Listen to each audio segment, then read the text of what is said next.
नमस्कार, आप देख रहे हैं हल्ला बोल टीवी। मैं हूं नितेश तिवारी। बिहार विधानसभा मॉनसून सत्र शुरू होने वाले हैं। इस मॉनसून सत्र में कौन कौन से मुद्दे छाए रहेंगे, बताएंगे हमें हल्ला बोल टीवी के editor in chief Deepak Sharma. Bihar विधानसभा के मॉनसून सत्र की तैयारी शुरू हो गई है और इसमें भरत तिवारी एनकाउंटर से लेकर जो टेंडर घोटाला है, रिश्वत वाला घोटाला है, उसकी खूब चर्चा होगी और विपक्ष तेजस्वी यादव घेरने की कोशिश करेंगे। जो दूसरी कम्युनिस्ट पार्टियां हैं, माले और दूसरे जो विधायक हैं विपक्ष के, वो घेरने की कोशिश करेंगे। जो हमारे पास खबर आई है उसके मुताबिक 20 जुलाई से 24 जुलाई तक बिहार में विधानसभा का मॉनसून सत्र हो सकता है। मतलब 20 जुलाई से 24 जुलाई तक बिहार विधानसभा का मॉनसून सत्र चल सकता है। इसमें अनुपूरक बजट पेश किया जा सकता है और यह जो मॉनसून सत्र है यह हंगामेदार रहेगा, इसके पूरे आसार हैं। क्यों हंगामेदार रहेगा? क्योंकि इसमें भरत तिवारी एनकाउंटर को लेकर खूब हंगामा मच सकता है। इसमें टेंडर घोटाला जो हुआ है उसको लेकर खूब हंगामा मच सकता है। आज ही देखिए, जो राष्ट्रीय जनता दल के सांसद हैं सुधाकर सिंह, उन्होंने आज प्रेस कॉन्फ्रेंस करके 5 किलो का व्हाट्सएप चैट अपने पास होने का दावा किया है और कहा है कि कई आईएएस अधिकारियों के राज इससे खुल जाएंगे। और भरत तिवारी के एनकाउंटर को लेकर तो पूरे बिहार में जिस तरह से रोष है, गुस्सा है, और सिर्फ भरत तिवारी का एनकाउंटर उठेगा ऐसा नहीं है। 7 महीने में 28 एनकाउंटर हुआ है।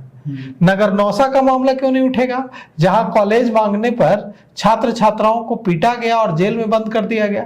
कॉलेज मांगना छात्र छात्राओं का हक नहीं है, बिल्कुल अधिकार है उनका। राजगीर कांड क्यों नहीं उठेगा, जहां बिहार शरीफ के पिंटू पासवान और श्रवण पासवान को मंदिर में घुसने की वजह से पीट पीट कर मार दिया गया। तो कुल मिलाकर के हंगामेदार तो सत्र होने के पूरे आसार हैं। नगर नौसा उठेगा, नगर नौसा कांड उठेगा, जहां छात्र छात्राओं ने कॉलेज मांगा तो उनको बर्बरता से पीटा गया। भरत तिवारी एनकाउंटर का मामला उठेगा। साथ ही साथ बिहार शरीफ के जो 2 पिंटू पासवान श्रवण पासवान वाला मामला है, राजगीर कांड, वो उठेगा। हंगामा जबरदस्त होगा। इसमें सिर्फ तेजस्वी यादव ही नहीं घेरेंगे। सबसे बड़ी जो दिक्कत आएगी सत्ताधारी पार्टियों को, सरकार को, कि अगर विपक्ष घेरता तो समझ में आता कि चलो विपक्ष घेर रहा है। सत्ता पक्ष के जो विधायक हैं वो भी इस पर सरकार को घेरेंगे, क्योंकि उनका वोट बैंक भी दांव पर है। अब अगर राजू तिवारी नहीं इस पर बोलेंगे तो उनका वोट बैंक नाराज होगा। आनंद मिश्रा नहीं बोलेंगे तो उनका वोट बैंक नाराज होगा। दूसरे जो विधायक हैं वो नहीं बोलेंगे तो उनका वोट बैंक, मिथिलेश तिवारी नहीं बोलेंगे तो उनका वोट बैंक नाराज होगा। तो कुल मिलाकर के जो जिनका वोट बैंक दिख रहा है वो तो बोलेंगे, और जिनका वोट बैंक कनेक्टेड नहीं है वो ये दिखाने के लिए बोलेंगे कि हम सिर्फ अपनी जात की बात नहीं करते हैं, हम भरत तिवारी के पक्ष में भी बोलेंगे। तो कुल मिलाकर के, और सबसे बड़ी बात यह है कि 7 महीने में 28 एनकाउंटर हुआ है बहुत, और इसमें 8 लोगों की जानें गई हैं।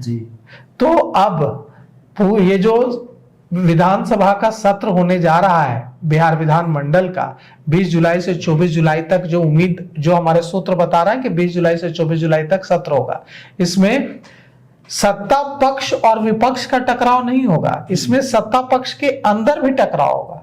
और सरकार को सबसे ज्यादा खतरा इसी से है कि कहीं सत्ता पक्ष के जो विधायक हैं वो ही ना हंगामा करने लगे सदन में, तो सरकार के लिए स्थिति बेहद असहज हो जाएगी। तेजस्वी यादव बोलेंगे, माले के विधायक बोलेंगे, दूसरी पार्टियों के विधायक बोलेंगे, कांग्रेस के विधायक बोलेंगे, तो सरकार कहे कि विपक्ष है इसलिए आरोप लगा रहे हैं। जब अपने विधायक बोलने लगेंगे, जब मंत्री बोलने लगेंगे, तो सरकार क्या करेगी? तो सरकार के लिए सबसे बड़ा खतरा यही है कि अभी हालांकि मॉनसून सत्र की आधिकारिक घोषणा नहीं हुई है, लेकिन हमारे पास जो सूत्रों के हवाले से खबर आई है उसके मुताबिक 20 जुलाई से 24 जुलाई तक विधानमंडल का सत्र आयोजित किया जा सकता है। सत्र के पहले दिन सरकार की ओर से अनुपूरक बजट विधानसभा सदन के पटल पर रखा जाएगा।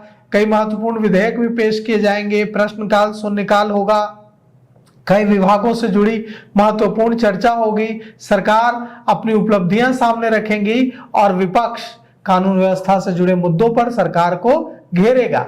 लेकिन वहीं पे फिर कह रहा हूं, सरकार को विपक्ष से ज्यादा खतरा अपने विधायकों से है। जो 5 पार्टियां हैं एनडीए में, उनके विधायक कहीं ना एकदम ताबड़तोड़ सरकार पर हमला करने लगे सदन के अंदर, इसका डर सरकार को ज्यादा सता रहा है। तीखी नोकझोंक हो सकती है, आमने सामने आ सकते हैं कई विधायक एक दूसरे के, और बवाल मच सकता है। क्योंकि देखिए कई विधायक ऐसे भी तो हैं जो कह रहे हैं कि हालांकि उसमें विधायक नहीं है, वो नागमणि करा रहे थे, नागमणि और जीतन राम मांझी उसमें इन्वॉल्व थे, लेकिन यह भी हो सकता है कि सदन के अंदर भरत तिवारी एनकाउंटर, नगरनौसा कांड, बिहार शरीफ राजगीर कांड को लेकर 2 भागों में विभाजन हो जाए और वहीं बहस हो जाए। क्योंकि एक ताकत तो ऐसी है जो कह रही थी कि कल हम भरत तिवारी एनकाउंटर के पक्ष में, यानी भरत तिवारी एनकाउंटर को में जो जिन पुलिसकर्मियों ने भरत तिवारी को गोली मारी उनके पक्ष में हम महापंचायत करेंगे जी। हालांकि सरकार ने अनुमति नहीं दी, एसडीएम ने अनुमति नहीं दी वहां, और इसके बाद अब वो नहीं हो पाएगा। उन लोगों ने अनुमति न मिलने के बाद वे लोग पीछे हट गए। लेकिन नागमणि ने जिस तरह से, नागमणि कौन है? भारतीय जनता पार्टी के नेता हैं। भारतीय जनता पार्टी कह दे कि नागमणि हमारे नेता नहीं है, फिर नागमणि की बात को कोई गंभीरता से नहीं लेगा, कभी नहीं लेता था। लेकिन नागमणि अब भारतीय जनता पार्टी में है और वो लगातार आग उगल रहे हैं, ऐसी बातें कर रहे हैं जिससे कि फिर से बिहार 90 के जातीय विद्वेष, जातीय संघर्ष, जातीय नरसंहार के दौर में चला जाए।